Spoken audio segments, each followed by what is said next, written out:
Good morning, gentleman from Green. Thank you, Mr. Speaker. I move that House Concurrent Resolution 57 be third read and passed. The gentleman from Green has moved the third reading and passage of House Concurrent Resolution number 57. Gentleman from Green. Thank you, Mr. Speaker. I move for the adoption of House Committee Substitute for House Concurrent Resolution 57. The gentleman from Green has moved the adoption of House Committee Substitute for House Concurrent Resolution number 57. Gentleman from Green. You know, Mr. Speaker, as we begin the process of discussing the budget, I am very thankful for someone from my neck of the woods who recently passed away, Mel Hancock, and what he did for the state of Missouri in establishing the Hancock Amendment, which really sets guidelines for us as lawmakers and for the governor. But unfortunately, Mr. Speaker, the citizens, while that was done through a citizen initiative, the citizens cannot establish the same level of restraints on the federal government. And that's why I'm here today. We have a problem in this country I think we all are aware of. The federal debt is encroaching in on $20 trillion, which amounts to about $160,000 of debt per taxpayer.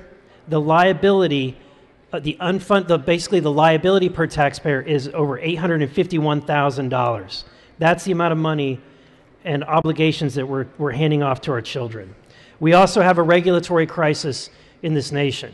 We have a situation where each year the federal government passes thousands and thousands of pages of regulation. In fact, over the last few years, they've passed over 81,000 pages of regulation, new regulations on us, the states.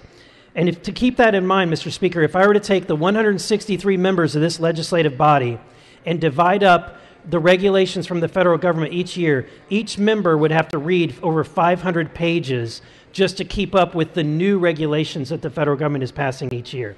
Over the last 20 years, they have passed over 1.5 million pages of new regulations over the last 20 years. This is something that we cannot continue to keep up with as a nation, and it's burying us as a nation. We have an attack on state sovereignty. We have, what was originally established as a way for a balance between the powers, where the Congress passed the laws and the president vetoed, and the courts ruled on those laws. We now have an environment where the president creates laws because he has a cell phone and a pen. And because of that, because of the decisions that have been made in the courts, we have an attack on our individual state sovereignty. But for years as a lawmaker, we would come here and I would hear from my constituents and they would complain about what's happening at the federal government. And our attitude was, well, yeah, look at what we're doing in Missouri. We're doing the right thing, but everyone's upset with the federal government. And we would just shrug our shoulders as if there was nothing we could do. But the truth is, the more I've learned about this, is that it's not only something that we can do, but it's our obligation that was given to us by the framers. And they gave it to us in Article 5. So in the Constitution, of the 7, we have one article of the 7 that we are not using. So we're completely ignoring one. And to explain it very succinctly, what Article 5 does, when it was being passed, Samuel Rose, the New York State legislator at the time, when they were ratifying it, he said, "There are two modes of obtaining amendments prescribed in the Constitution, and I suppose it to be this. It could not be known to the framers of the Constitution where there was too much power given to the new government that they therefore prescribed a mode by which Congress might procure more power if in the operation of the government it was found necessary. But they also prescribe for the states a mode of restraining the powers of government if upon trial it should be found that they had given too much." So what we have in Article 5 is two ways of amending the Constitution. If the federal government decides they need more power, they can pass suggestions, and the states can pass suggestions. And because the states have never used their portion of Article 5, we have what we've asked for, a federal government that is spent beyond its means and regulated the states beyond what its original purpose was.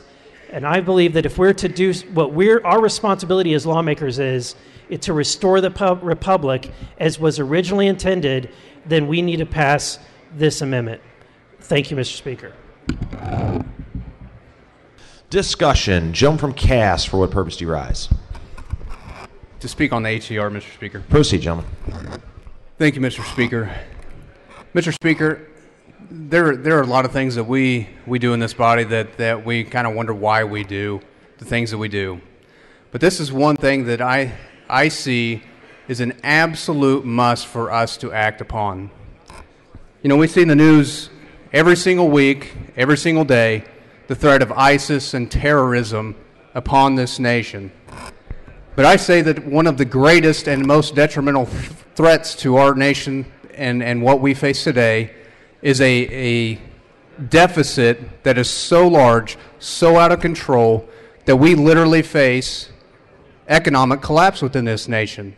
And I fear for the children that are sitting in this gallery that want to achieve the American dream and want to have the great things that our forefathers had put forth. But because we've had a nation that has been so out of control and so out of touch with reality, they are spending money that we don't have, and we are putting our nation in a crisis situation that is almost to the brink of saving. So that is when we, the states, need to stand up and say to the federal government that we have got to get this in balance. We have got to fix this. Because we know the federal government isn't going to act and limit themselves. And that's exactly why our founders put into place the Article 5 Convention. That way, if a federal government becomes too intrusive, too overbearing, and too out of control, that we, the states, can implement a policy and an amendment without their control to put a stop to their abuse. And Mr. Speaker, I fear for my kids' well-being and our nation's well-being, and terrorism is horrible, but I see the biggest and greatest threat to our nation and our ability to thrive as a nation of this crazy debt, $20 trillion. I mean, that is insane. I mean, I can't even comprehend that type of number, and I don't believe anybody in this body can actually comprehend the amount of debt and how out of control we really are. And if we do not do something, I fear for what will become of this nation. So for that, Mr. Speaker, I hope the body, regardless of your political affiliation, I hope we stand and do the right thing to really put in balance checks and balances within our federal government. So thank you, Mr. Speaker. Further discussion. Gentleman from Lawrence, for what purpose do you rise?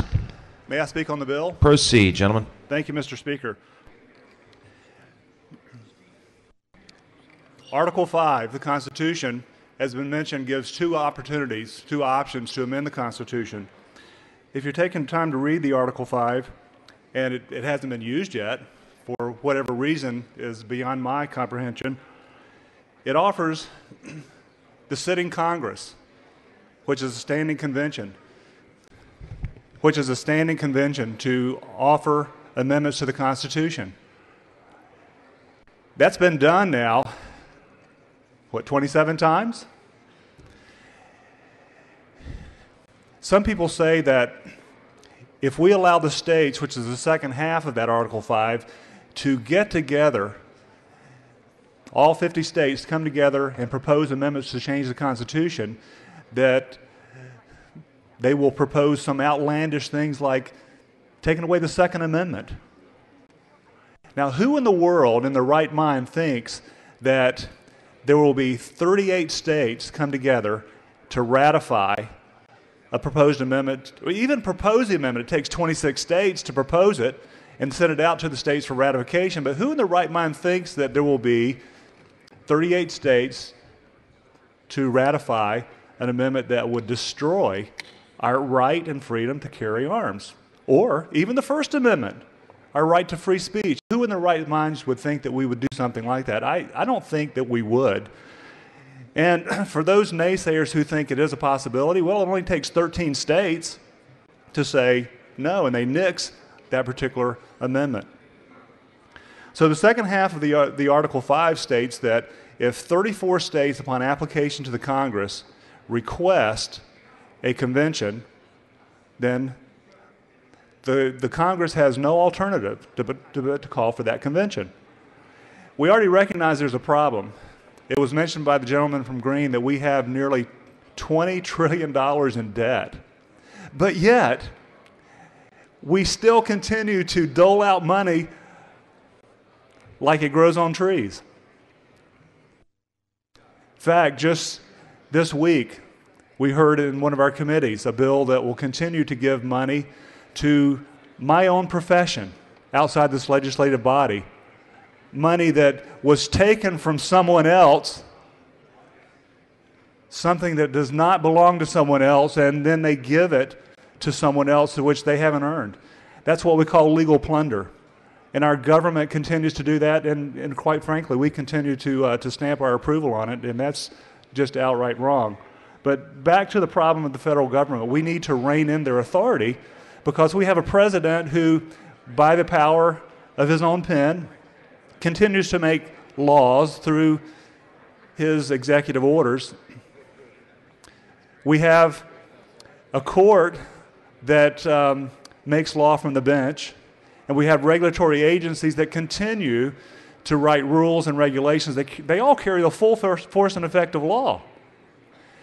If you look at Article 1, Section 1 of the Constitution, it says that only the Congress makes a law. It says all legislative power herein granted shall be vested in a Congress of the United States, which shall consist of a Senate and a House of Representatives. And our own Article 3, Section 1 of our state constitution mimics that language that says the legislature makes the laws, yet we cede our authority to others the same way. So we have problems, it's admitted. It's not just financial, but it's the authority that they're taking to usurp their lawmaking ability. And then the solution we're getting to, and that's where we get our ability to call a convention of the states who agree there's a problem, and we have solutions that will rein in the federal government, restrict their ability to spend in their outlandish ways that they're doing, and then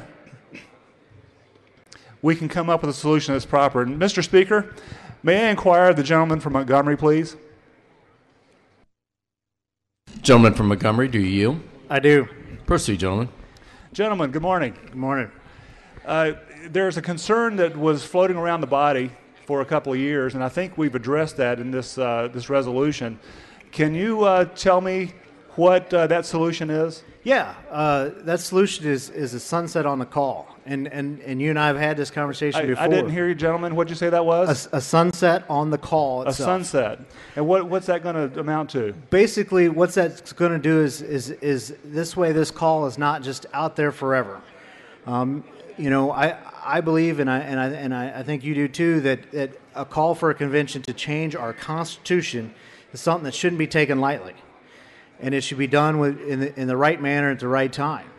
And one thing that I'd like about that sunset is I think now's the right time, and that when we send people to the convention from Missouri, there will be people here in this body that will remember this call, and so I think that's extremely important that this call doesn't go out 20 years from now, if from our actions today, and nobody's here today in 20 years, and to understand that.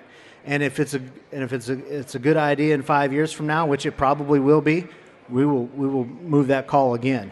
But there's other calls that the state has done that are sitting out there floating with that concern, and that was a concern of mine. And I know we've talked about that over quite a few years, haven't we? Yes. And so I am glad to support the resolution today because of the sincereness of it. As well as the need that our federal government needs to do something, and hopefully our calls maybe gets them off their feet and does it without a convention, or we can go to a convention where every state can have a say in what's going on and come up with a resolution. Thank you, gentlemen, for the inquiry. Mr. Speaker, may I just make one final comment? Proceed, gentlemen. Thank you for the leeway. I do know that there's a problem. I think we all recognize that. I believe this is one way that our founders gave us to remedy the problem. So I encourage the body to support this HCR 57. Thank you, Mr. Speaker. Gentleman from Pettis, for what purpose do you rise? To inquire of the resolution maker. Gentleman from Green, do you yield to Yes. the inquiry from the Yes. gentleman from Pettis? Yes. Proceed, gentleman. Thank you, Mr. Speaker. And thank you, gentlemen. Just a couple of things. I'm sure you had civics in high school and probably American government in college. And when you went through there, you often talked about checks and balances, separation of Absolutely. powers, Yes. and the balance of the Constitution that we have, correct? Right. And usually, how is that formulated? Did you talk a lot about the three branches of government? Oh, Legislature, executive, the judiciary. yes. And as you know, I've taught American government for about 20 years now, and which means I've studied it for that long. You know something I found that we leave out almost 100% of the time? The role of the states. Right. Are the states mentioned in the Constitution? Absolutely. Frequently, in fact. Article 4. Frequently, in fact, right? Right. And the Article 4 defines, begins, Article 1, the Right. Congress, Article 2, President, Article 3, the judiciary, Article 4, the states, and the Article What- 5 for the, and what are some of the functions the state performs? Like, what do we do? Maybe like elect a president? That would be one. right. We used to select senators, right? We actually used to Right. be represented Right. I wish we still in did. the federal government. I wish That's- we still That's did, another gentlemen. day, right? Yeah. We have to deal with that on another day. Approve amendments, which we're talking about. Right. And that is we a have a role in huge role. ratifying these amendments. Huge role. The Constitution cannot be changed without the states, correct? So we have a heavy burden on us, as you've pointed out. Right. We're a part of that balance, as you've pointed out. We have let that duty slip away from us. Right. We are attempting in this resolution to bring back that balance. Is that a fair summation of what we're doing here? Right. Not only are we, I mean, I think it's our responsibility. If you read it, it very clearly, the way I read it, and the way when you read what the founders wrote about it when they were discussing it, it's not just something that is in there. It would be us having this mechanism within the Constitution is much like the veto power of the president. And if we had a president that never used the veto, you would have a runaway Congress, right? Right. Absolutely. The Congress And would dictate everything. Right. And if Congress never passed a law, and the president was the only one was using his pen as he's trying to do today, you would have once again a Congress that is not exercising its powers under the Constitution, and they would be derelict in their duties. And I think that I would dare say that we have been derelict in our duties. I would agree, and we have had some concern around here. And I looked, you've got 12 elements in there that clearly state what we're doing and how we would do that. Correct? Yes. I mean, it is tight. It is a tightly constructed piece of legislation. I think this is probably the best thing I've seen in quite a while. I think Getting if us there's back one to- thing we should do, I've become convinced that there's one thing that we should do as lawmakers. This is what we should do every year. This is the number one responsibility that we have. And this is my 8th year, gentlemen, and I've become convinced of all the laws and all the things that we've done. This is the most important thing that I will ever do. I would agree with you. Thank you very much, Mr. Speaker. To speak briefly on the bill. Proceed, gentlemen. I would have to very much agree with the sponsor of the resolution. It is our duty to be a part of our government throughout the nation as well as just in the state of Missouri. And by neglecting our duty, here's where we've gotten. $19.3 trillion in debt, a $500 billion budget deficit, GDP debt ratio of 105%. We're spending 5% more than we're taking in. U.S. unfunded liabilities, $101 trillion. Liability by taxpayer, over 850,000. As we have said several times this morning, why? We're neglecting our duty. Let's take up our duty now. Let's pass the resolution and let's do our best to make our country fiscally sound again. Thank you very much, Mr. Speaker. Gentleman from Morgan, for what purpose do you rise? Thank you, Mr. Speaker. May I inquire the gentleman from Green? Gentleman from Green, do you yield? Yes. Do you have a clear path? Yes. Good morning, Proceed, gentlemen. Good morning. I've been undecided on this topic, and so I've received emails from both sides, from all over the country, not just the state or my district. And I know we need to be brief, so I'll try and gloss over some of we've elected officials to D.C., they're not following their constitutional obligation to keep a balanced budget. They're the ones appropriating the money. We don't do that. Why should they? Shouldn't we take care of them instead of changing a constitution they're not following anyway? Right, and we've tried. I think that you're asking the question, do we change who's steering the ship? And I think what we've become to realize is that it doesn't matter. We have who we elect. We have a system that I think needs correction. Okay. I got to admit, when we're going into a Republican convention or a Democratic convention and the process that's all over the news right now and how little control there is and what actually comes out of that doesn't speak well for a constitutional convention, which is a lot more important than electing a president. Right. A president we'll get rid of in 4 years or 8 years, and we'll move on to something else. But with the Constitution, and we changed that, and as difficult as this is, we're living with that for a very, very long time. Right, and I would share that concern if that group of people that we send, if that was the final story. But that's not the final story. The final story is that the group of people, they have a conversation, and within that conversation, they are limited in scope. What is germane to their discussion is what's limited in the call that we make, and that is very important.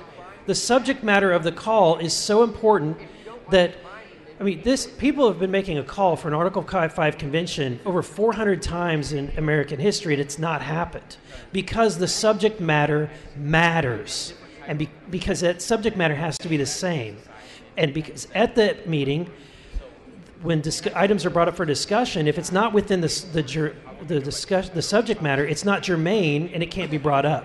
Now, outside of that protection, let's say that within that germaneness, they propose something that we don't agree with as a state. It still requires such a supermajority threshold that I believe that at the end of the day, gentlemen, the extremes on either side are probably not going to be happy. So, I'm very conservative, gentlemen, but I'm probably remiss to think that what I want is probably not likely going to happen, and people that are extreme on the other side to the left are probably not going to get anything close to what they want either. But I think that something that is very reasonable, that's common sense to the citizens of the United States, and to 75 legislative bodies in the United States, because it has to pass 75 legislative bodies within 35 states or 38 states. So with that in mind, gentlemen, I believe that we have we've corrected a lot of uncertainty and a lot of potential for what might happen. Okay, I'm going to go after one more uncertainty, then I'm going to stop and let other people talk, because I know there's a lot of people wanting to voice on this. I'm not the history teacher that the gentleman from Pettis is. Obviously, I'm a little more math-oriented, so when we start talking about the numbers, and some of them he actually used, that we're approaching $20 trillion in debt, that we're spending $500 billion more than we take in every year. When you look at the federal budget, and it's roughly $3.5 trillion a year, and 2.5 of that is non-discretionary spending. So that's your Medicaid, your Social Security, the things that we have to pay for under our obligations in the federal government. That leaves $1.1 billion in discretionary spending. Over 50% of that's in our military. If we require a balanced budget that's going to take away over $500 billion in spending, The military is going to get hit. There is no way around it. You either wipe out entire sections of government, which in some cases isn't bad, but they're very small. Right. You're going to have to hit that over 50% in the military. So if that means we shut down Whiteman and we shut down Fort Leonard Wood, and they come back and say, what the heck did you do? How can I justify this vote saying, well, I let the convention take care of it, and because 49 states didn't care about Fort Leonard Wood or Whiteman, only I did, I let it happen? Well, gentlemen, here's what I would say to you. That not doing this puts Whiteman and Fort Leonard Wood in more jeopardy, because we know very well we are approaching levels that have never been seen. We are in peacetime, and we are approaching a debt that we have never seen as a nation. And most nations that are at this level do not come back. And so I believe, gentlemen, I mean, the interest alone that's growing on the debt that we have is putting Whiteman and Fort Leonard Wood at more risk. And what I'm suggesting, gentlemen, is that it is mismanagement at the federal level. They're spending our money, for example, on. There was a study, they spent millions of dollars, you can look it up, on wasteful spending to put monkeys on treadmills. Yeah, I understand there's a lot of waste there, gentlemen. Brewing beer with solar power, gentlemen. And so what I'm saying is that we make difficult decisions, and we're going to today, and what this will do is it will cause those in D.C. to start really prioritizing, and I think that they know what's right for this country. They prioritize, and they will prioritize the military, but until we force them to start making priorities, they're going to continue to waste money and spend it on a credit card. I applaud your optimism that this HCR is going to fix the spending and through this whole process. And I pray that our country's bubble doesn't pop before that would happen. But in reality, I think that is going to be the correction that is going to bring this country back, is when that bubble pops and we have to learn to live on a much simpler lifestyle. But, gentlemen, thank you for the inquiry. Thank you.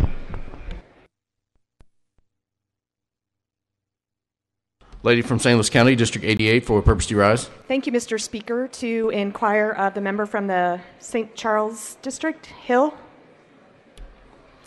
Gentleman from St. Charles, do you yield? I do. Proceed, lady. Good morning. Good morning.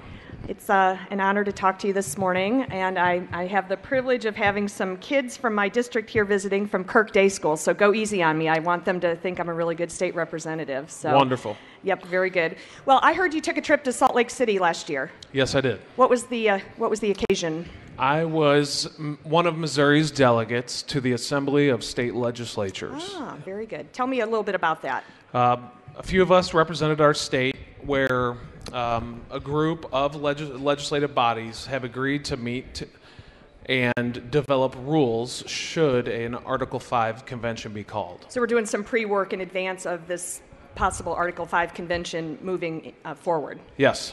Okay, very good. How did the process go?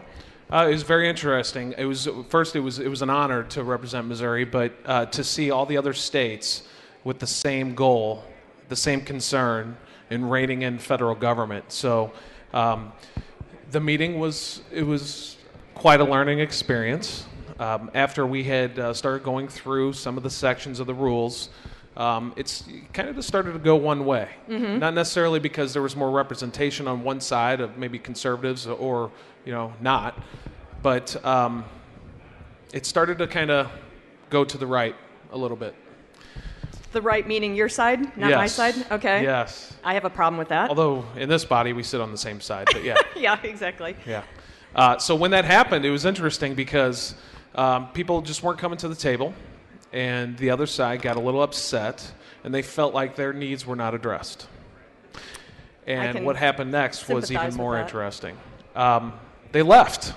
They left? They left. Stormed out in a huff? Yes, the Democratic representatives of all the states that were there, I think there were 27 states, they got up and left. And you know what happened? We couldn't continue the meeting. Interesting. Not a quorum? No quorum. We could not vote on establishing rules. And so it was quite a learning lesson because, a lot of people have addressed the possibility of a runaway convention. Right. And, I even had that concern before. And now that I see that even the rulemaking process, these are ladies and gentlemen from across the country that, value these rules, they felt like they were comfortable in the fact that if we don't follow the rules, the convention would not occur. Right, exactly. And that's really why I wanted to talk to you because, as a lot of people in this body know, I would love nothing more than to be able to, take this call and expand it to include other things that I think that the nation wants to address, things including Citizens United, Equal Rights Amendment, that kind of thing. But I used to be opposed to this resolution and have spent countless hours talking to people from around the country and around the state of Missouri and have changed my mind on this because I actually do think this is a very narrow call. There's a 5-year sunset in it. The rules are so strictly drafted that I think that it's just fear-mongering to put the word out there to people, extremes on both sides, on both the far left and the far right, that this convention could become a runaway convention. I'm absolutely convinced that would not happen. I agree. And yeah. do you know why I originally got behind this? I don't know if you knew this, but I worked for a small stint for the federal government. I did not know that. Yes, and right around October 1st, well, during September, the whole month of September, because the bureaucrats knew they weren't going to have a new budget at the federal level, you know what they did? They spent down all of their funds. You know why? Because if you don't spend them, you lose them. You lose them, That especially was how on the a pharmaceutical continuing industry was, too. resolution. So right. I So used to when I manage got people, there, and if I didn't right. spend my money by the end of the year, I lost it. So Here people I was got a lot of, kind of a contract employee for city and local government, working in the belly of the beast, and right around September 1st, I start seeing mass spending. Like, hey, what do you want? What do you want? What kind of tools you need for your job? And I'm like, are you kidding me? Mm-hmm. They actually spent it down, and I said, why are you doing this? And they said, well, we're going to be on a continuing resolution, so we need to get all these funds back next year. Very good. This needs to stop. I couldn't agree more. Well, thanks for the inquiry. I just want to speak Thank you. in favor of the resolution.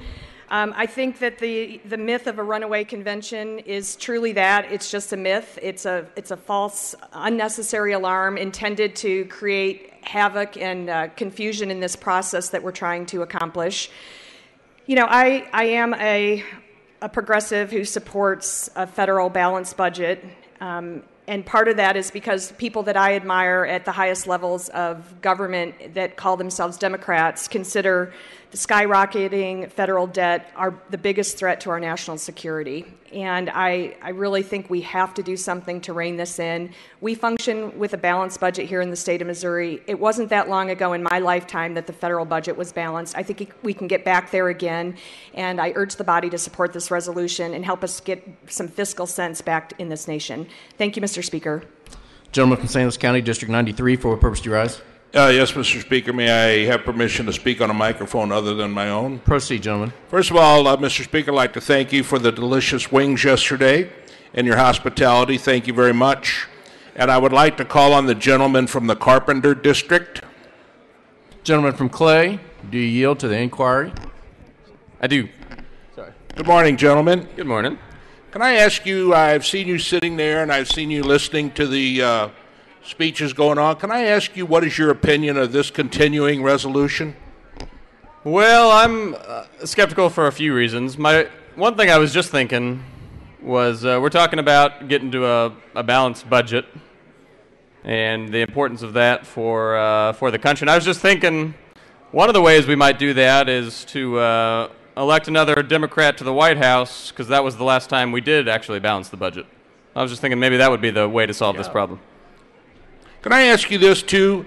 Am I not mistaken? Now, I realize sometimes I'm a little slow on the pickup, but don't we have a Republican-controlled House and Senate of the United States government in Washington, D.C.? That is my understanding. Aren't they involved? Aren't they in charge of handling that budget? That is also my understanding. Do we not have 8 United States representatives in this state? 6 of them are Republican? Unfortunately, that's true, gentlemen. Would you suggest maybe that these people that are bringing this up and about this concurrent resolution or continuing resolution, which our federal government either has the right or doesn't have the right to even listen to, maybe they should go to their elected Republican officials and suggest that they balance the budget? balance that budget. But what do? They keep pushing to get more of them elected. So wait a minute. You know, I'm a street guy. I'm not a college guy. I'm a street guy. And I like people. I try to treat people with respect. But I also know when it comes beyond logic, there's something wrong with the argument. The other issue is, in your opinion, what does the federal government do when they receive a continuing resolution from the Missouri State House of Representatives? Do they listen to that, and do they stop all business and get on that one right away, or what do they do? Well, I hope that they study it very, very carefully, gentlemen. I'm not positive that that will happen, but that would be my great desire. Well, my opinion is that if they haven't listened to us now and this spiraling debt keeps spiraling out of sight, the largest debt in the history of our country, maybe there's some people in Washington who control it want this to happen because they're certainly not changing anything. We heard that once they got the House and Senate back, and boy, they're going to change this thing. And then we actually had a conservative-controlled United States Supreme Court that, among other things, chose to make health care reform, referred to as Obamacare, constitutional, voted in by the swing vote, which was Judge Roberts, the most conservative member of the United States Supreme Court. So I think I see here a little hypocrisy going on. Well, I think you're making some good points. I would just hearken back to, at the end of 8 years of a Democratic White House in the 90s, we had a surplus of, was it $200 or $300 billion? And at the end of the next 8 years of the Republican administration, I think we had an annual deficit of north of $1 trillion. So we really turned things around in a bad way there. And I think we have an opportunity this year, maybe not through this piece of legislation, but through the campaign to turn this around for the country. Thank you, gentlemen. Mr. Speaker? Yes, gentlemen. Could I please call on the gentleman from the Otto District? Gentleman from St. Louis County District 70, do you yield to the inquiry? Of course I do. Proceed, gentlemen. Well, gentlemen, I know you've been listening to this debate, and again, I don't have anything against anyone in this body. I'm going to be honest with you. I like everybody here. I'm not kidding you. I feel good when I come to Jefferson City every Monday, and I can see my friends. And as you well know, I'm not fibbing here. I have many friends on the other side of this aisle that I respect very much, and doggone it, I like them. I'd invite them to my birthday party. That's how much I like them, okay? But what I'm saying is, I wish that we could get down to the business in hand and fix our roads and bridges, fix our economy, help bring more jobs to this state, help education, help the future of our world. They're not fixing or making widgets in our public education or any of our education. We're producing the future of this world. I want Missouri children and Missouri to do well in this world. I want Missouri to do well. I want us to be the best economic development state in this country, and this resolution, you might as well take it and put it in file 13 because it's going to do nothing. What's your opinion, mister? I agree. I'm sorry, Representative. Gentleman from St. Charles. Well, wait, I'm not done. I'm still talking to the gentleman. Oh, okay. No, I asked his opinion. Oh, no, I agree completely. Whatever you said. Well, I'm sure you have feelings on this. Too? I'm sure you have feelings on this, don't you? Of course I do. And all of the things you said, I agree. I understand. I know where you're going on this particular resolution. Most of the conservatives in my district don't want this convention. And I get a lot of conservatives especially on the St. Charles side of the river, and they all have almost been in unison that they don't want the convention. The emails that I get are from people mainly outside of the district that want it. I don't have a big dog in this race. I don't completely know how I'd feel if it came to fruition. I intend to vote present on it. I think especially the aspects of the term limits. I think term limits hurts this state. I don't know how it does the federal side any good. I had initially was going to ask the bill presenter some of these questions, but I think the lady from St. Louis County, yourself, and the gentleman from Morgan did a good job for me, but I'm a present on this vote. I don't necessarily agree with it, and I'm not necessarily against it either. But I appreciate the inquiry, sir. Thank you, gentlemen. Mr. Speaker, to speak on the resolution. Proceed, gentlemen. You know, I do respect the gentleman from the Green District. I think he has very valid points. I wish we could work together on some issues because I think we could do some greater good. And I'll tell you, the people that I run into in the district I represent, and when I knock on doors, I see the young man who, at 35 years old, had his Medicaid cut. And his mother now has to spend an additional $400 per month to support that. I also see the young lady, this is all getting to the point, there's business at hand for this state that we should be looking at. Serious business, serious issues. And as much as they feel this amendment or this resolution is important, it doesn't come up to one iota, as my mother used to say, of what is important in this state. If the federal government keeps sending us out of sight on this debt, no one wants to see our military budget cut. No one wants to see Fort Leonard Wood close or Whiteman Air Force Base. We all went there to protect them. There are issues we can work together. I would suggest we work on those issues, and thank you very much, Mr. Speaker, for the time. Thank you. Gentleman from St. Charles, for what purpose do you rise? To speak briefly on the resolution. Proceed, gentlemen. Thank you, Mr. Speaker. I just wanted to make a point to those who are still kind of thinking about this resolution that are on the fence. I personally have spent almost 2 years studying this issue, talking to a lot of people, both pro and con against this resolution, and I've come to the conclusion that, you know, in our country we're at a critical crossroads. We're at a point where we're running out of time to take a course correction, and I encourage my colleagues to think about this. What are our options to fix this problem as a country? We have a federal government that's out of control. It's telling us, even down to the lowest levels, how to do everything that we do in our lives. And that's not the way our founding fathers wanted it to be. They wanted it to be that the federal government had checks and balances, that the federal government was actually a creation of the states. The states were supposed to be in charge of things. We were supposed to be the ones that were telling the federal government what to do, but it's completely the opposite. And I would tell you this, the definition of insanity is doing the same thing over and over again, expecting a different outcome.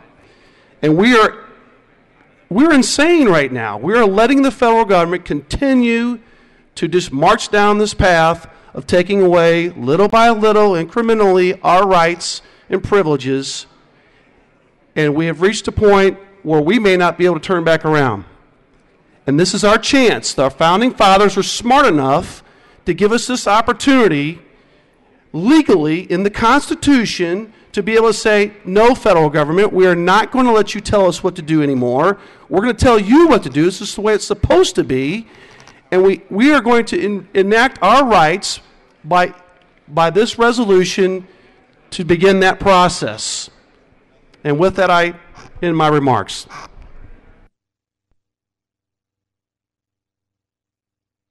Further discussion.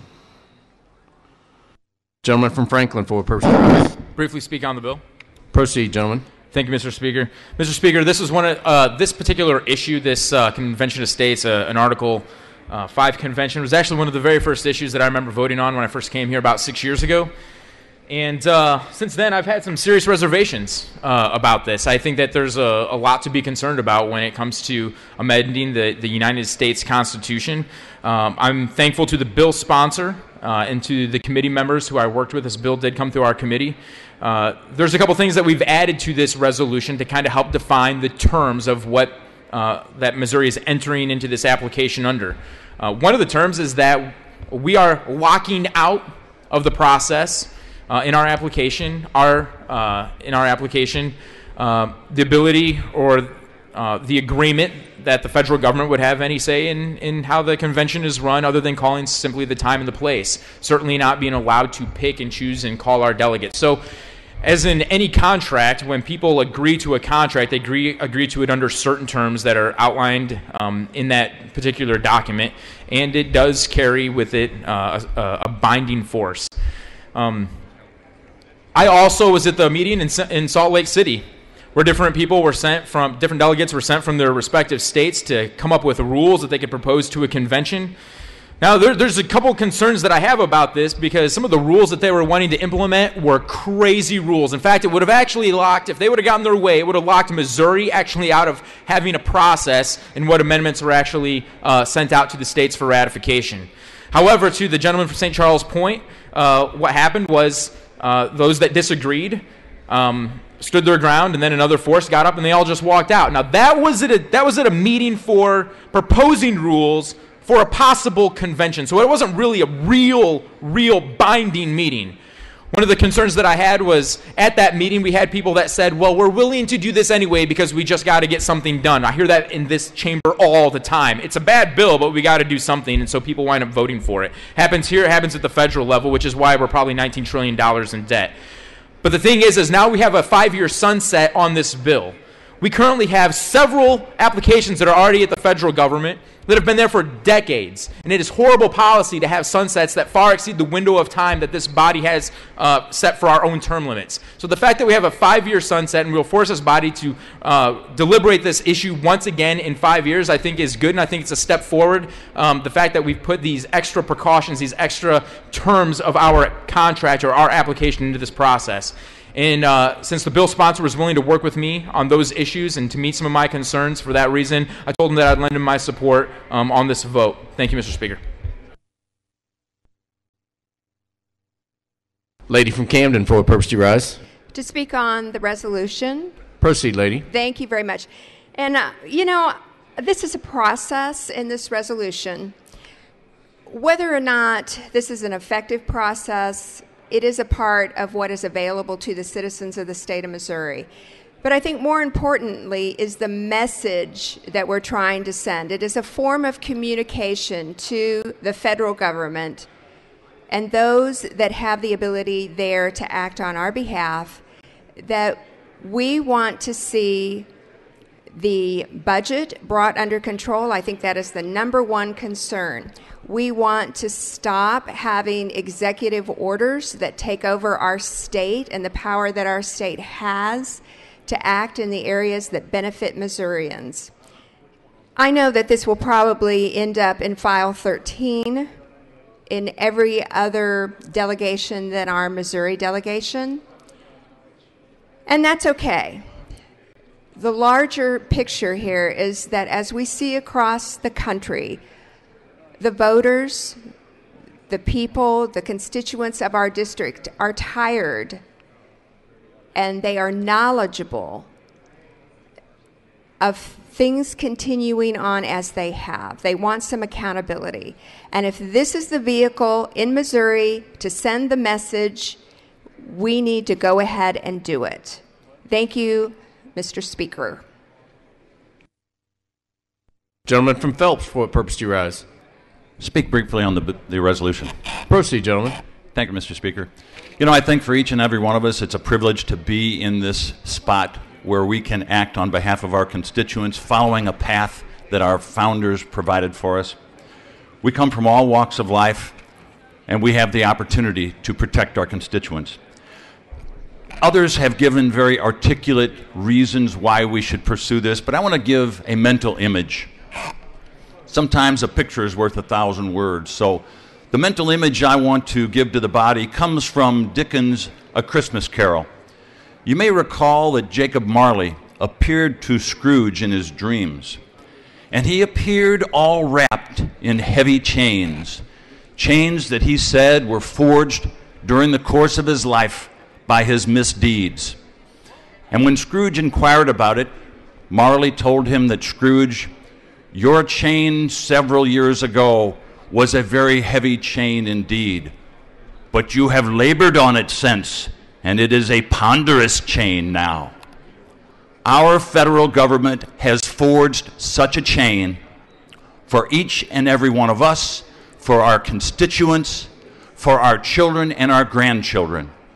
$160,000 of national debt per taxpayer, $851,000 of liabilities per taxpayer, 1.5 million pages of regulations in the last 20 years.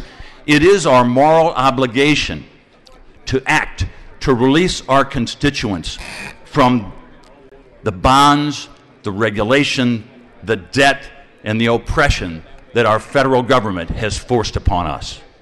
Thank you, Mr. Speaker.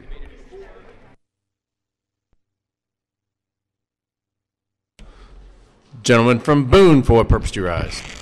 Mr. Speaker, speak very briefly on this bill.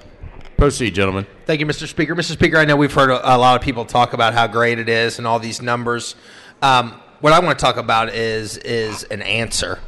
You know, whenever I go home to California, Missouri, and sit in the coffee shop, people don't ask me what's going on in Jeff City. They ask me what we can do to fix D.C. They ask me what we can do to fix the federal government from overreaching, from overspending our budget, and stopping full-time, lifelong politicians from staying in office. And quite frankly, I believe that this piece of legislation is the only real answer that we can, as legislators in the Missouri House, do, and as an answer to that. And I think that this is probably, for me personally, one of the more important pieces of legislation we're going to pass this year, because it gives us an answer to those questions that our constituents ask. So I urge the body to support it, and thank you very much. Seeing no further discussion, gentleman from Green, you're recognized to close. Thank you, Mr. Speaker. Upon signing the Constitution that gave us this mechanism, Elizabeth Powell asked Benjamin Franklin, what form of government did you give us? And he said, a republic. But more importantly, he said to her, if you can keep it. He didn't say, if we can keep it, the new government that was formed, that they were going to keep themselves. He said to her, if you can keep it. And what he's referencing is the mechanisms that they gave to us to keep the republic intact. And I think that because we have not done so, we have been derelict in our duties. We have an obligation to do this. Our citizens cannot do this. Only their state legislatures can do this. It is our obligations to do this for our citizens. With that, I close. Gentleman from Green has moved for the adoption of the House Committee Substitute for House Concurrent Resolution 57. All those in favor signify by saying aye. All those opposed say no. And the ayes have it. You adopt the House Committee Substitute for House Concurrent Resolution 57. Gentleman from Green. I renew my motion for third reading and passage of House Committee Substitute for House Concurrent Resolution 57. Gentleman from Green has renewed his motion for the third reading and passage of House Committee Substitute for House Concurrent Resolution 57. All those in favor will vote yes. All those opposed will vote no. Mr. Clerk, please ring the bell and open the board.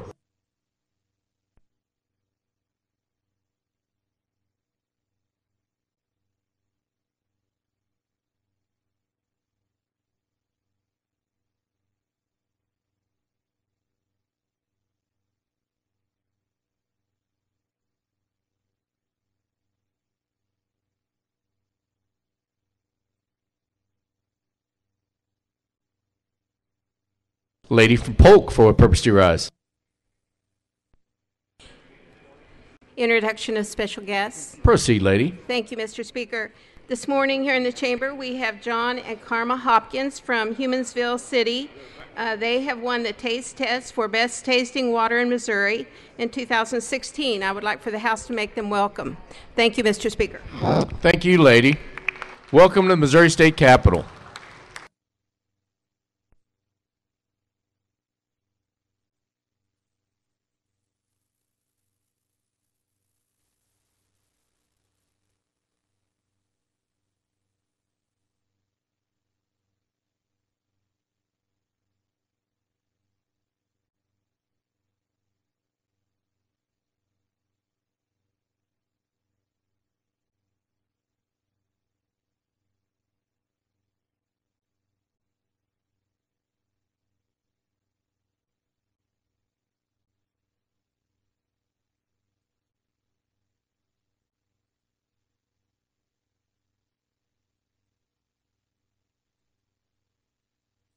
Mr. Clerk, please ring the bell and call the absentees.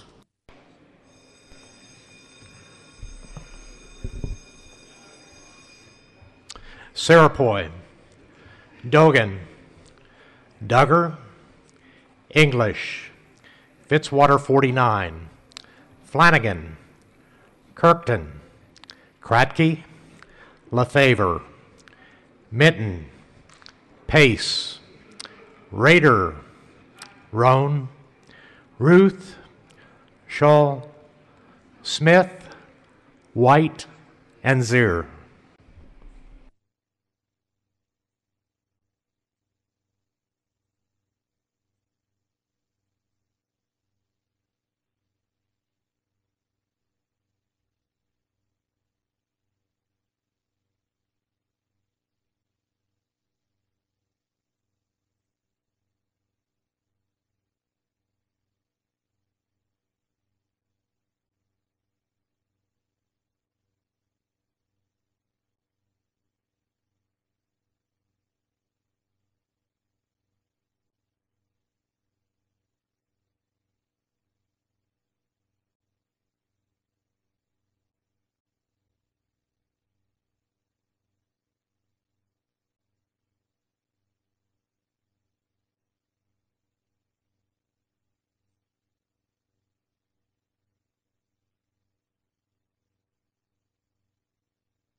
Has everyone voted? Mr. Clerk, please close the board and tally the vote. By your vote of 105 yes and 43 no, you have third read and passed House Committee Substitute for House Concurrent Resolution 57.